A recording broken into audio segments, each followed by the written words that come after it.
Okay, we're back. Segment number 2.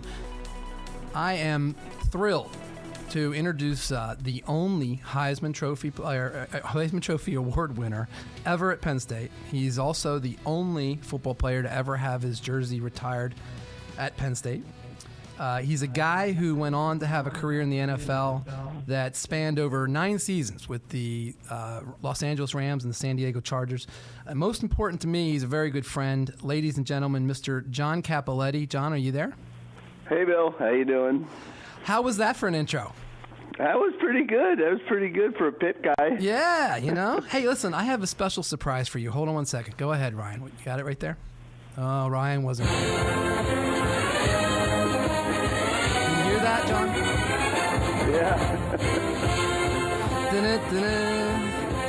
Okay, that's enough. Yeah, you probably heard enough of that yesterday, didn't you? That was that wound's still open, so I'd be careful with that stuff. Okay, all right, fair enough. Listen, I got to believe that the Trojan Horse and the Nittany Lion mascots today are probably the sorest people from that game, because I think every time there's a score, the Trojan Horse makes a lap, and the Nittany Lion, doesn't he do push-ups or something, or he gets tossed around? Yeah. So, there was.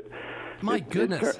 It turned into a very skilled track meet. Both teams had some guys that were just lighting it up last night, and unfortunately, we let them light it up just a little bit too much at the end, and it came back to haunt us. Yeah, I couldn't believe. What a game! Yeah, what a game is right. And you know what? Most people who know me out there know my Pitt background and my well, let's just say my lack of love for Penn State. And I'm not going to jump all over them today, because you know what? They played a much better game against USC than Pitt did against Northwestern, and I'm man enough to admit that. But John, what the heck happened at the end of the game? I mean, the first time he threw deep, it almost got intercepted. So what did he do? He goes back and he throws into double coverage again, and this time it does get picked. Why didn't they try to work the field a little bit? That's going to be the question, and I think Coach Franklin addressed it a little bit in his post-game comments, which if you haven't heard his post-game comments, you really ought to pull up that video. He did a great job. I mean, he was so complimentary to USC and, so proud of his players, the way they competed, and they really did. That had to be a heartbreaking situation for everybody, but yet, he's the face of the team, and he's out there, saying all the right things when he's dying inside. But to answer your question, that was kind of the stumble there. I think they ran the ball on first down. After on second down, they threw the pass, and it was almost intercepted. And at that point, you would think, let's not push our luck too far here. We can run the ball out. We can run the clock out. They don't have any timeouts, even if we have to punt to them. There's probably not going to be any time left. But, the way things were happening last night, they were happening so fast, and, they were eating up, that field in large chunks. And SC, when we were up 14, it seemed like it was seconds when they came back and tied that game up. It wasn't minutes. It just seemed like it went so fast. SC was kind of on the same path that we had been this year, where in the beginning they stumbled a little bit. They got beat badly by Alabama, and then they came back, and they became one of the top teams in the country. And I think you can see this BCS thing now a little bit more clear. Could SC have given Alabama a better game? Could Penn State have given Clemson a better game, that kind of thing, or if it was out, whatever matchups you want to make. I think the answer to all that is yes. So I think they overlooked a couple teams that caught fire at the end and put in two teams that seemed to be playing well and had a better record overall, I guess. So I don't know, Bill. There's so many things still swirling around. It's so raw. It's just that those kids played their hearts out, and you can't fault them at all. I mean, no matter what happened at the end, it would have been great, to see, a little bit of a overtime session with those two teams, because they were just lighting it up so much. touched. Right, and John, listen, to second guess Franklin, especially the way the offense worked all game, except for maybe the beginning of the game, but you really can't do it because if he makes the connection and puts Penn State into scoring position, then everybody thinks he's a genius. It's one of those things where, I think there was 3 scenarios, and they might not have thought of the 4th scenario. The 3 scenarios would have been: we throw it deep, we catch the ball, and we're in better position to try and get a field goal, in a very quick period of time. Number 2, it goes incomplete. Number 3, it gets intercepted, and SC really doesn't have enough time or timeouts to do much with it. Well, the 4th scenario is the one that maybe nobody was thinking of, and that they intercept it and they run it back 30 yards, and now they are in field goal position. So many decisions, so many things to think about, and they kind of made a conscious decision that they were going to try and win that game in regulation, and so that's the path they took. Well, I'm on record as saying that I'm a big fan of the running back and the quarterback, and that the running back Barkley, he's going to be, barring an injury, knock wood, he's going to be a first-round pick. The guy can catch the ball out of the backfield. He's got really great burst of speed. He's a dominant force, and he's going to be a top 15 pick, I think, at this point. Oh, I definitely think so. I think he can win, a lot of awards getting out of Penn State, including maybe, this elusive Heisman that we have a hard time getting our hands on. But he's such a great combination kid because he's not that tall. He's about 5'11", and I think he's probably around 215, something like that. So he's a sturdy body type, but yet, he runs like a deer. There's no question he's going to be able to catch the ball at the next level. I mean, he catches it now, but they'll throw to him more at the next level. And he's very elusive. He's quick, he's shifty, and he can run flat out. And he's got a little bit of power. You see him run over somebody every once in a while. No, so he's definitely tough. He's a great combination kid. Yep, he is tough. So you were at the game, correct? Yeah, we were there. Were there many alumni there? Were you like in the box with the free beer and the free food and all that stuff? No. I made a conscious effort to go into the stands with family, and nice. We enjoyed the game out there, and it was amazing that stadium. Probably, if you split it right down the middle from end zone to end zone, half of it was, scarlet and gold, and the other half was blue and white. It was almost like, something that you put on somebody paints a picture of. Right. But it was unbelievable the showing that Penn State. We people expect them to make that type of showing, but to see it that clear distinction was really nice, and it was great to be out in the stands and get a flavor for all that, and at some point be elated that, we were winning by 2 touchdowns with not much time left in the game. It didn't look good early. I mean, early. They stumbled. They stumbled right out of the box. And if they weren't the type of team, and they weren't as talented a team as they are, and they got a few breaks too. I'll give them that. I mean, when they throw the ball and it gets tipped and it goes for a touchdown for us, I mean, we had our share of good fortune. But if we weren't the type of team that we were, that would have been a 42-14 game for somebody. So I give them credit just to overcome the obstacle that they created for themselves early in the game, and come back and in that third quarter just bang, bang, bang. 3 touchdowns, and now they're up. They score 49 points in a game, and who would expect? Excuse me, that if you score 49 points in a game like that, you're going to lose. You would think you'd win. Well, that has to be the most exciting bowl game so far this year. In fact, the championship game may wind up being a bit of a letdown after that one. If they have anything close to what Penn State and USC put together, they'll be fortunate. But have you had a chance to see Alabama or Clemson this year at all?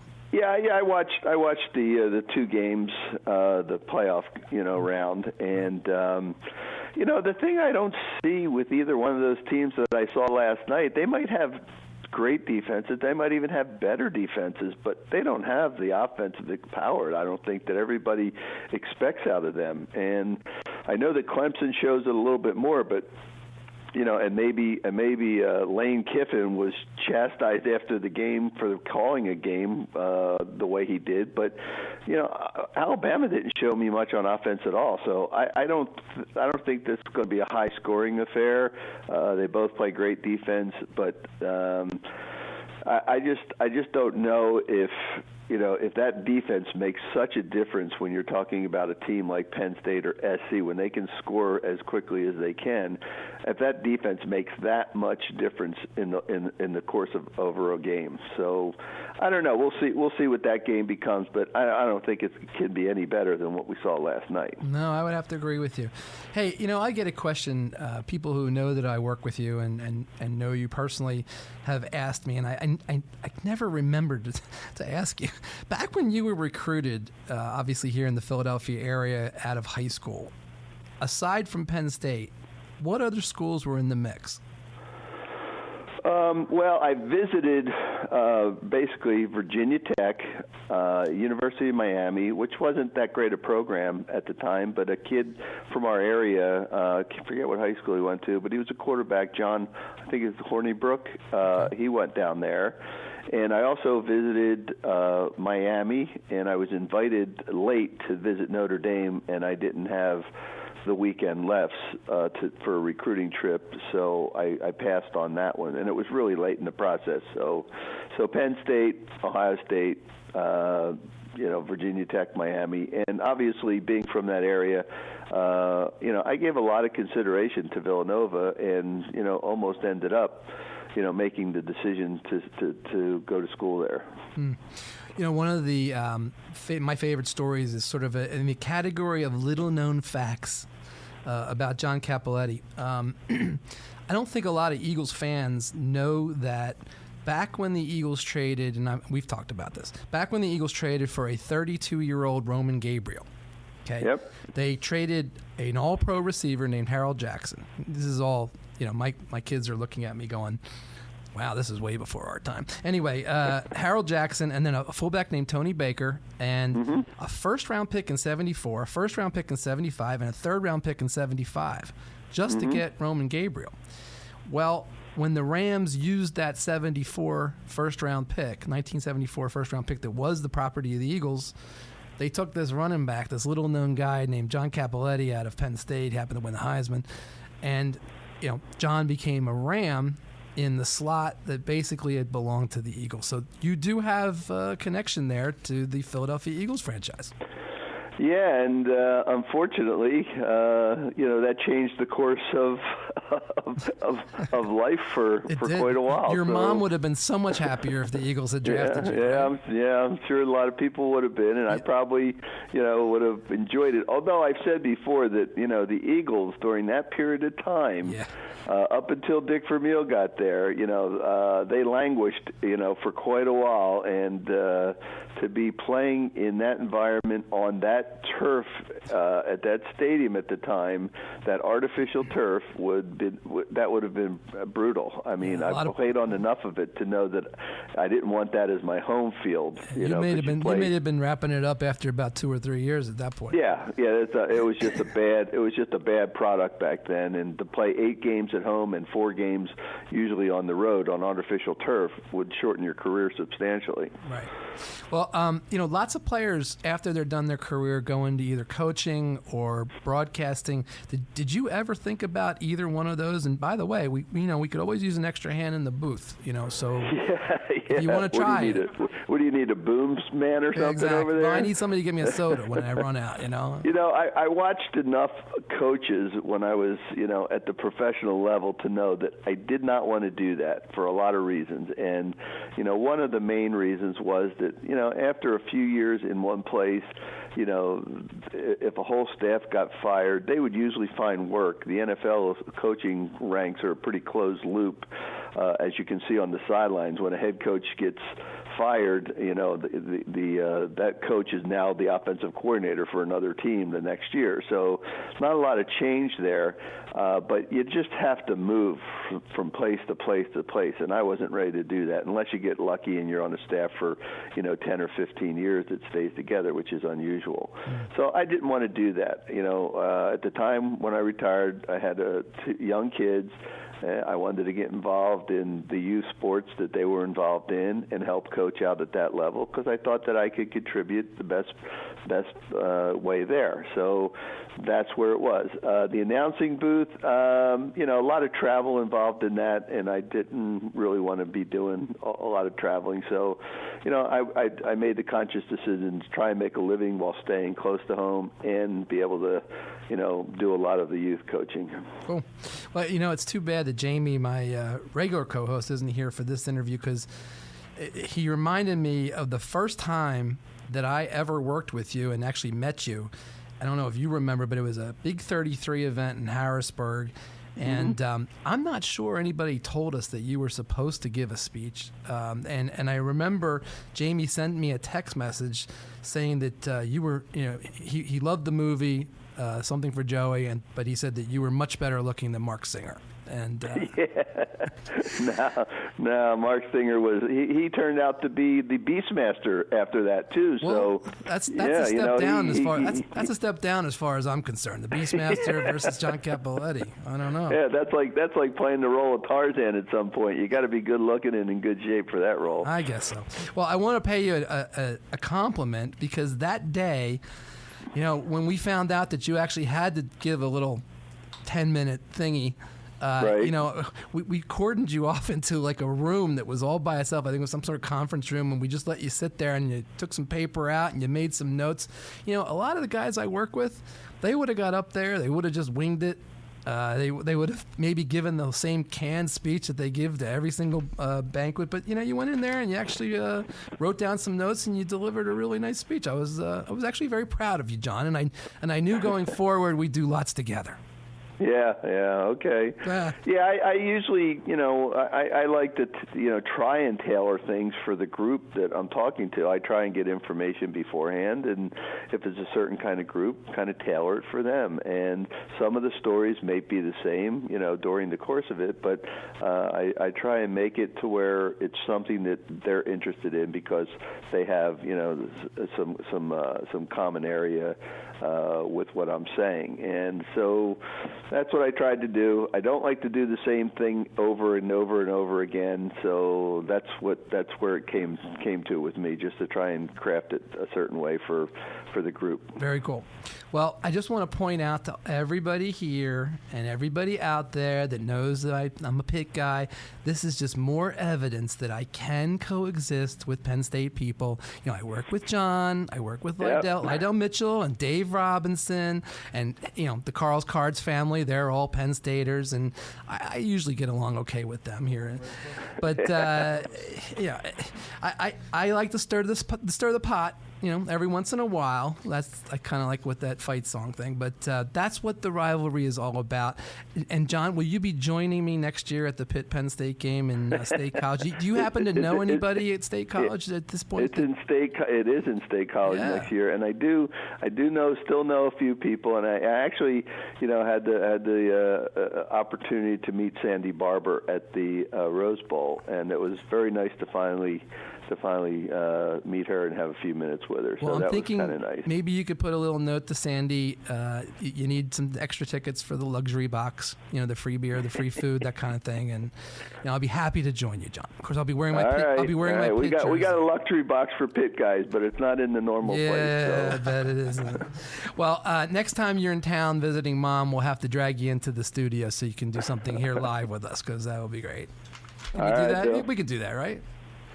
Yeah. Are you asking me or the co-producers? No, I was asking you because he. I'm available when I'm back there. I got to still spend time with the family and especially my mother, but I get other things done. Sounds good to me.